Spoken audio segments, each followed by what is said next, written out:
Folks, welcome to the Contrarian Report. This is Robert Desmond. It is December the 4th, 2011. Before I get to the economic data, I want to first mention I just watched an interview with Greek Prime Minister Papandreou. He was on CNN, and he was quite vocal in the fact that the EU just may just dissolve. And but just by the very nature of the fact that he's willing to speak so openly about it, speaks volumes to what must be going on in the back rooms over in the EU. And it highlights the reason why it was so necessary for our Federal Reserve to intervene last week in the EU crisis. And it looks as if it's coming down to the wire now, and they need to make a determination as to whether or not they are going to stay one zone or will they simply dissolve. And it's going to be very, very interesting, and it's going to cause a massive amount of volatility. Now, last week we had economic data that was released that was quite mixed. The unemployment rate dropped to 8.6%. And you're going to hear the Obama camp and anybody that's up for re-election tout the fact that you have a declining unemployment rate, and they will think that you are that stupid. But when you take a look at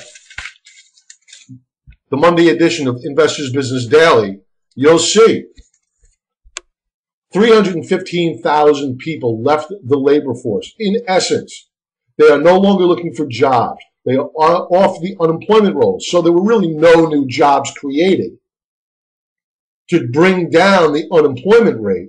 It was the fact that they just don't receive unemployment benefits. And in all actuality, unemployment is not 8.6%. It's about 17% in the United States alone. Now, if you want to dig down a little bit deeper to see just how messed up this economy is, or this global economy is, Chinese home prices declining. Do a search of Jim Chanos on YouTube and his opinions on the ghost cities in China. Think about what a weakening and a recessionary Europe is going to do to China, which is an exporter. And the EU is a larger exporting or trade partner than the United States is to China. Let's move forward. Japan, capital spending sinks. Canada, job losses continue. Brazil, factory production falls. This is a global dilemma that we are facing here, and I refuse to believe that the worst is over. I think that we are in for that second leg down. Now let's take a look at average hourly earnings. They went negative. They went negative. That does not bode well for retail. Average hourly work week has stayed steady at 34.3. I tell my members all the time, beware of the average hourly work week because it's so critical. Employers are not going to hire new people without first extending overtime to their current employees, especially with Obamacare looming over them. So let's fast forward to Friday's action. You had this massive rally on Wednesday on the heels of the Fed's intervention over in Europe. The market closed above its 200-day moving average for the first time since November. There's only one problem here.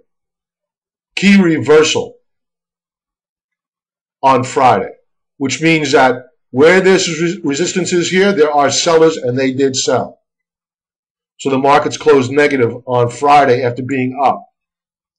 And I'm going to touch upon with members later on with the members' commentary. And if you want to see how we plan on trading these markets in the coming week and weeks, subscribe, use a 14-day free trial offer to the Contrarian Trader, and I'll send you out the members' commentary, which is going to be produced this afternoon.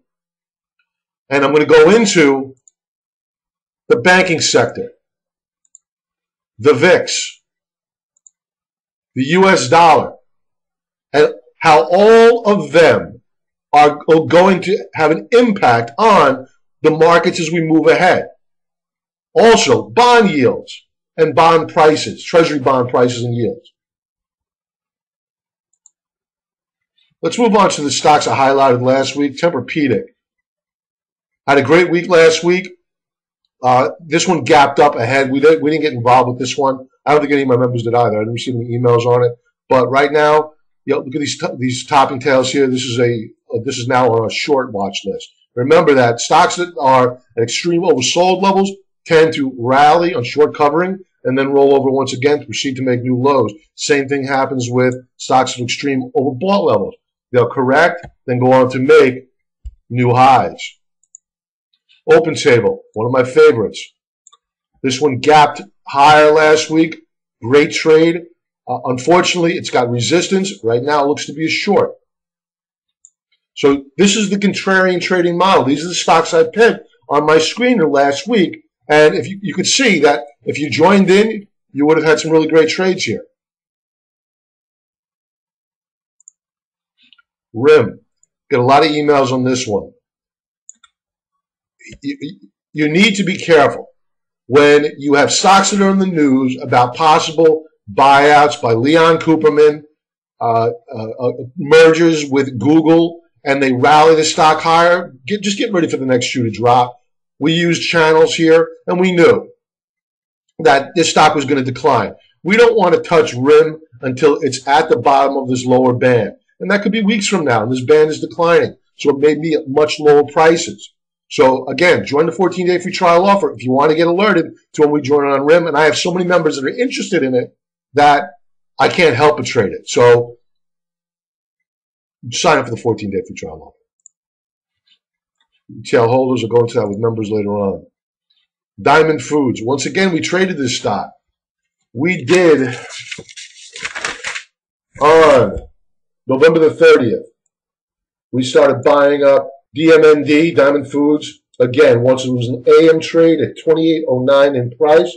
In the afternoon, we bought more at $27.66 with an average basis price of $27.86. How do we know it was time to add more to this position? Let's go to the 15-minute chart. I sent this out to my members. I was watching, here you can see, November the 30th, I was watching a very, very nice consolidation form on Diamond Foods. And we decided, let's add to this, doubling our position, and I was betting that you're either going to get a gap down, where we'll just put a stop loss in below the 27.27 level and stop out, or B, it was going to gap higher. It was my bet that we were going to gap higher, which is why I doubled my position. And sure enough, here we had it. We had a great rally in the stock. We sold on December the 1st at a price of $29.78. So a $2 spike higher, and we profited that. Great, great trade. So DMND, once again, this is probably the 4th or 5th time we traded it, and I'm not done trading it. CEDC, this is another one I previewed a few weeks ago. Again, contrarian mentality. I always take a look at the weekly charts, and if you remember at that time when I profiled CEDC, I would have gone into the members' commentary later on about how we were looking for an entry price at the $2.75 level. We didn't want to get involved with it anywhere before that time. Now let's move forward to a daily chart. Here you have it. You had that gap down, nice double bottom. And if you were in on this one, you would have seen a rally up to the $5 per share level. Would I be a buyer of CEDC now? No way. The trade is done. More than likely, at some point in time in the near future, it's going to roll over and head south. TZA has been added to our watch list. Again, I'm going to go into this with members later on. I have my concerns about this market, and for those who know candlesticks, you should be looking at this candlestick right here, and it speaks 1,000 words. For those who know about charts, you should be looking at this chart and saying, wow, I see where he's getting at. So again, if you want to know why I'm looking to trade the TZA, why I'm looking to add to short positions, join the 14-day free trial offer, and you get that later on today. We're going to be looking to short INHX, Inhibitex. It's a biotech stock, extremely volatile. If you think that this stock is extended and can't go any further higher, you're wrong. It can. I see the potential here for this stock to go higher. I also see the potential for it to head lower. What I'm going to do is I'm going to annotate this chart, and I'm going to discuss with my members what criteria does the stock need for us to get short. So stay tuned. And again, this is going to be, I'll be going into more detail with members. So if you're interested in INHX, join the 14-day free trial offer and you'll see that video. And that's it, folks.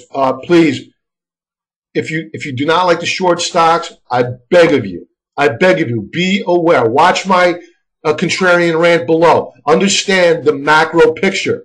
There are major problems in Europe. I cannot pound this drum enough. The banks have problems, so I'm begging you. Review the contrarian rant, sign up for my 14-day free trial offer, and I'll send you out the weekend commentary. Have a great, great Sunday, folks. Bye-bye.